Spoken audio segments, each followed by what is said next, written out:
Jūs pati esat gadiem ilgi atbalstījusi studentus tieši viņu centienos mācīties un tālāk izglītoties. Kas ir tas, kādu lomu jūs piešķirat tai izglītībai pati? Tas ir.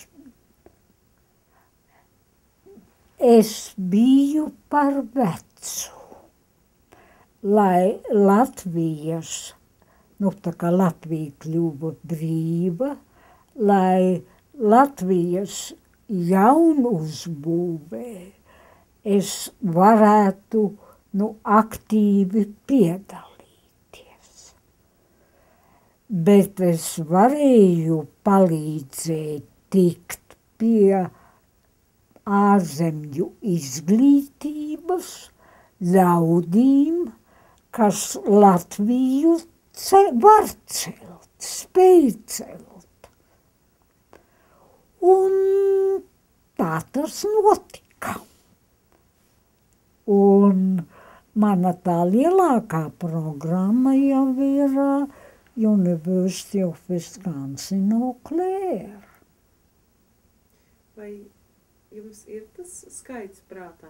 Man ir, jā.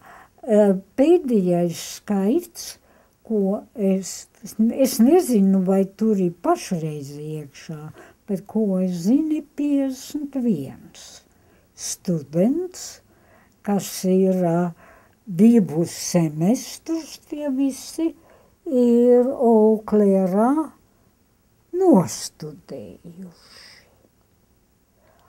Un 49 no tiem arī ir Latvijā atgriezušies. Ak tā, 50 ir atgriezušies. Bet bija tā, ka un tos kandidātus tām Eau Claire studijām izvēl profesori Lazdas, kas ir Eau Clairā mācības spēki. Un viņiem jau ir diktīnu veicies.